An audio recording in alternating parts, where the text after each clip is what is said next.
Okay, this is the P4 paper from June 2021. It's question number 3, and this is a differentiation question. In particular, it's going to be a rates of change question. Let's have a read through of it. So we've got this bowl with a circular cross-section. All the information on the diagram is then relayed to us, and it says, when the depth of the water is h, the volume of water in the bowl is a third h squared h plus 4, and h never gets bigger than 20, obviously. Given that the water flows into the bowl at a constant rate of 160 centimetres cubed per second, can we find the time taken to fill the bowl? Well, that's interesting. That's more like an IGCSE question, and then part B is the proper rates of change question. But let's do part A first of all, because that should be, hopefully, fairly straightforward to us. We know the volume is given by, as they just said, a third h squared h plus 4. So we know that the volume of the bowl, h is equal to 20. So at h equals 20, we're going to get that the volume is equal to a third 20 squared 20 plus 4, and that simply works out to be 3,200 centimetres cubed. So that's the volume of the bowl, and then they've told me that it's going in at 160 centimetres cubed per second. So if it's going at 160 centimetres cubed per second, time to fill the bowl. To fill the bowl will just be that 3,200 divided by 160, and that works out to be 20 seconds. So part A, very straightforward.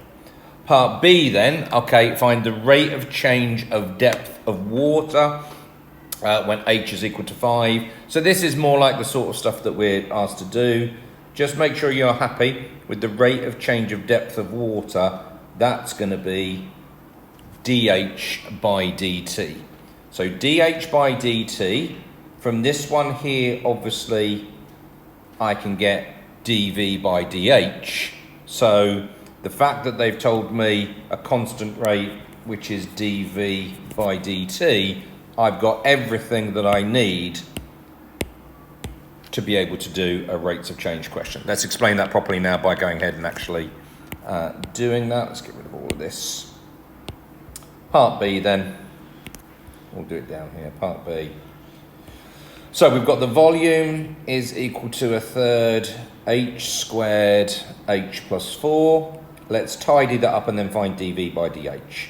So that's a third h cubed plus 4h squared over 3. So I can now find dV by dH, just differentiating, multiply by the power, take 1 off the power, multiply by the power, take 1 off the power. So that's dV by dH.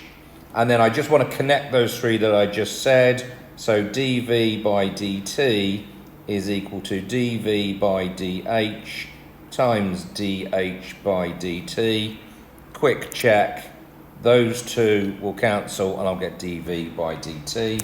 Yeah, absolutely. So we can now say dV by dt, the 160 centimetres cubed per second. Just a quick check again. If I've got those units there, that's telling me that it's volume and time. So that helps me, for those of you that struggle a little bit with this, to see that that's dV by dt. That's equal to dV by dH, well, we've got that, h squared plus 8h over 3, all multiplied by dH by dt. Okay, so that's the information we've got. So dH by dt then is just going to be 160 divided by h squared plus 8h over 3. And if you go back to the question, it asked it at the point where h is equal to 5. So at h is equal to 5, dH by dt is going to be 160 over 5 squared plus basically 40 over 3, isn't it? So that works out to be 4.2 centimetres per second. A pretty straightforward rates of change question.